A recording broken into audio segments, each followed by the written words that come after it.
Hello dear friends, स्वागत है आप सभी का दीप्ति सिंह अकेडमी इंदौर के ऑनलाइन प्लेटफॉर्म पर। मैं संतोष वर्मा। भाई आज हम लोग डिस्कस करने वाले ईपीएस 95 पेंशन से रिलेटेड कुछ न्यू अपडेट के बारे में। सर क्या अपडेट है? क्या ईपीएस 95 पेंशनर्स के द्वारा जो मांग की जा रही थी इतने लंबे समय से, क्या उसे मान लिया गया है? क्या सारी मांगे पूरी करने की बात हो रही है? भाई सारी मांगे पूरी करने की बात फिलहाल तो नहीं हो रही, लेकिन ईपीएफओ और श्रम मंत्रालय के द्वारा यानी केंद्र गवर्नमेंट के द्वारा जो पेंशन आप लोगों को दी जा रही थी, यानी कि ईपीएस 95 के जो पेंशनर्स है लगभग 78 लाख जो उनको पेंशन दी जा रही थी मिनिमम, अब उसमें थोड़ा सा उन्होंने चेंज किया, थोड़ा सा बदलाव किया है। बदलाव कितना किया है, सारा का सारा पैटर्न आप लोगों को मैं बताने वाला हूं कि जिसको भी 1000 पेंशन मिल रही थी अब उसे कितनी मिलेगी, 1500 वाले को कितनी मिलेगी, 2000 रुपए वाले को कितनी मिलेगी। बस एक पैटर्न में इन्होंने थोड़ा सा चेंज किया है, वो चेंज आप लोगों को आज मैं बताने वाला हूं। लेकिन उसके पहले थोड़ा सा नजर हम लोग डालेंगे उन तमाम प्रकार की एक्टिविटी पर जो कि ईपीएस 95 पेंशनर्स ने आंदोलन के दौरान की थी। जैसे कि हम लोगों ने यह देखा था कि आंदोलन में अशोक राउत साहब का विशेष योगदान रहा। प्रधानमंत्री जी, हेमा मालिनी और इनके साथ में इनके सहयोगी, इन सबसे इनका मिलना हुआ था। ठीक है साहब, यहां तक कि आप देखोगे अलग अलग मंत्रालय के द्वारा भी, अलग अलग मंत्रालय में जाकर भी अशोक राउत साहब ने खास करके अपनी बात यहां पर रखी और मंत्रालयों के द्वारा भी इन्हें आश्वस्त किया गया कि हम आपकी मांग जो भी है इसके बारे में विचार करेंगे। लेकिन विचार करते करते अभी तक कोई ऐसी एक्टिविटी नहीं हुई जो इनके हित में हो। भाई मांग क्या थी? 7500 रुपए प्लस में डीए प्लस में मुफ्त चिकित्सा, क्योंकि वर्तमान में जो ईपीएस 95 के जो पेंशनर्स है भाई साहब, इनको इनकी एज इतनी हो चुकी है कि जो मिनिमम पेंशन इनको दी जा रही थी उसमें इनका गुजारा करना एक महीने के लिए मुश्किल हो जाता है। अब इसी बात को ध्यान में रखते हुए अब जाकर के इन्होंने उनके जो मिनिमम पेंशन थी उसके पैटर्न में कुछ बदलाव किया है और वही पैटर्न में आप लोगों को आगे दिखाने वाला हूं। जैसे इन्होंने कई प्रकार की एक्टिविटी में भाई साहब खास करके अशोक राउत साहब को कई समस्याओं का सामना भी करना पड़ा। फाइनली यहां पर कई प्रकार की बातें भी हुई थी कि भाई साहब हमें इतना मत छेड़ो, हम शांत हैं और हम शांति से अगर कोई आंदोलन कर रहे हैं तो सरकार हमें कमजोर ना समझे, हम सरकार बनाना भी जानते हैं और बिगाड़ना भी जानते हैं। ऐसी कुछ बातें भी यहां पर हुई थी। ठीक है, इनको गिरफ्तार कर लिया गया था। एटलीस्ट जहां तक हम लोगों ने देखा था कि ईपीएस 95 के जो पेंशनर्स थे इन्होंने सुप्रीम कोर्ट का दरवाजा भी खटखटाया। सुप्रीम कोर्ट का समर्थन मिलने के बाद भी ईपीएफओ ने सुप्रीम कोर्ट के फैसले का भी उल्लंघन किया कि हम एक्चुअली ना तो मिनिमम पेंशन देने के इसमें है स्थिति में है और ना ही मैक्सिमम पेंशन हम लोग देने की स्थिति में, बल्कि हम तो नुकसान में जा रहे हैं। ऐसा जब ईपीएफओ ने कहा तो फिर बात यह भी आती है कि जब अदालत में ईपीएफओ ने यह कहा कि भाई साहब हम नुकसान में जा रहे हैं तो केंद्र गवर्नमेंट ने लगभग 30,000 ऐसी संस्थाएं बंद कर दी जो कि उनके द्वारा संचालित की जा रही थी, जो कि घाटे पे जा रही थी। तो अगर ईपीएफओ भी नुकसान में है तो भाई साहब इसे बंद कर दो। हमें कोई लालच नहीं है, जो पैसा हमारा कटा हुआ आपके पास में है तो वो पैसा हमें वापस लौटा दो, हमें पेंशन भी नहीं चाहिए। यहां तक की बात हो गई थी, कर्मचारियों ने यहां तक की बात क्लियर कर दी थी। ठीक है, जैसे कि मैंने कहा 30,000 संस्थाएं जो घाटे में चल रही थी।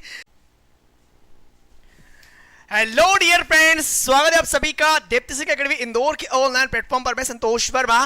भाई आज हम लोग डिस्कस करने वाले ईपीएस 95 पेंशन से रिलेटेड कुछ न्यू अपडेट के बारे में। सर क्या अपडेट है?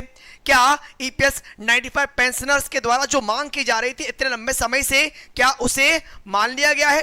क्या सारी मांगे पूरी करने की बात हो रही है? भाई सारी मांगे पूरी करने की बात फिलहाल तो नहीं हो रही, लेकिन ईपीएफओ और श्रम मंत्रालय के द्वारा यानी केंद्र गवर्नमेंट के द्वारा जो पेंशन आप लोगों को दी जा रही थी, यानी कि ईपीएस 95 के जो पेंशनर्स है लगभग 78 लाख जो उनको पेंशन दी जा रही थी मिनिमम, अब उसमें थोड़ा सा उन्होंने चेंज किया, थोड़ा सा बदलाव किया है।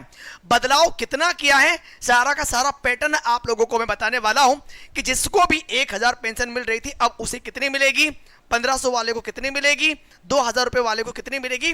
बस एक पैटर्न में इन्होंने थोड़ा सा चेंज किया है, वो चेंज आप लोगों को आज मैं बताने वाला हूं। लेकिन उसके पहले थोड़ा सा नजर हम लोग डालेंगे उन तमाम प्रकार की एक्टिविटी पर जो कि ईपीएस 95 पेंशनर्स ने आंदोलन के दौरान की थी। जैसे कि हम लोगों ने यह देखा था कि आंदोलन में अशोक राउत साहब का विशेष योगदान रहा। प्रधानमंत्री जी, हेमा मालिनी और इनके साथ में इनके सहयोगी, इन सबसे इनका मिलना हुआ था।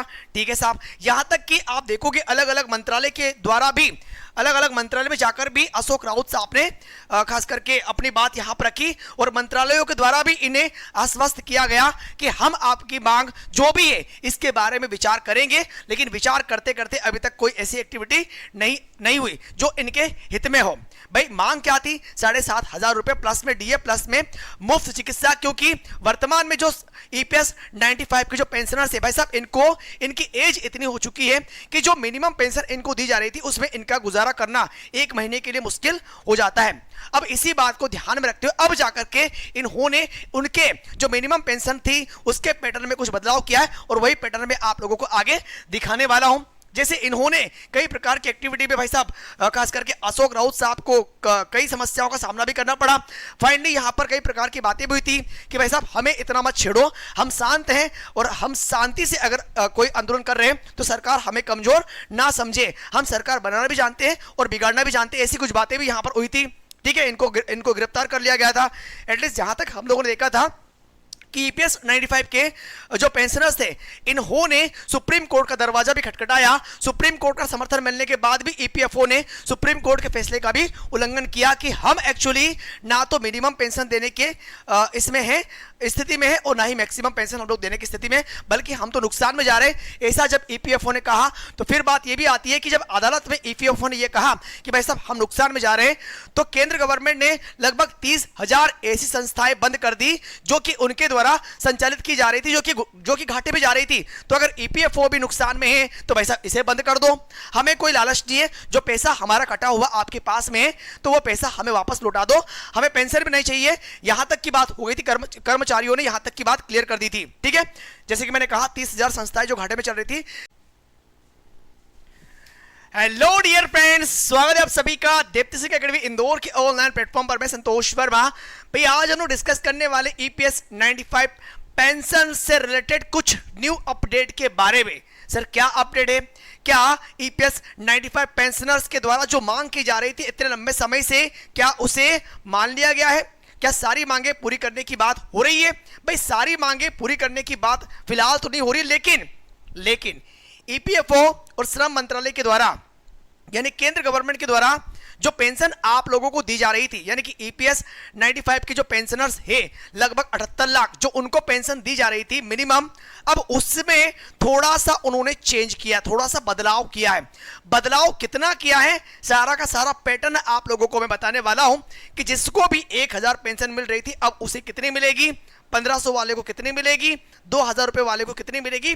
बस एक पैटर्न में इन्होंने थोड़ा सा चेंज किया है, वो चेंज आप लोगों को आज मैं बताने वाला हूं। लेकिन उसके पहले थोड़ा सा नजर हम लोग डालेंगे उन तमाम प्रकार की एक्टिविटी पर जो कि ईपीएस 95 पेंशनर्स ने आंदोलन के दौरान की थी। जैसे कि हम लोगों ने यह देखा था कि आंदोलन में अशोक राउत साहब का विशेष योगदान रहा। प्रधानमंत्री जी, हेमा मालिनी और इनके साथ में इनके सहयोगी, इन सब से इनका मिलना हुआ था। ठीक है साहब, यहां तक कि आप देखोगे अलग अलग मंत्रालय के द्वारा भी, अलग अलग मंत्रालय में जाकर भी अशोक राउत साहब ने खास करके अपनी बात यहां पर रखी और मंत्रालयों के द्वारा भी इन्हें आश्वस्त किया गया कि हम आपकी मांग जो भी है इसके बारे में विचार करेंगे, लेकिन विचार करते करते अभी तक कोई ऐसी एक्टिविटी नहीं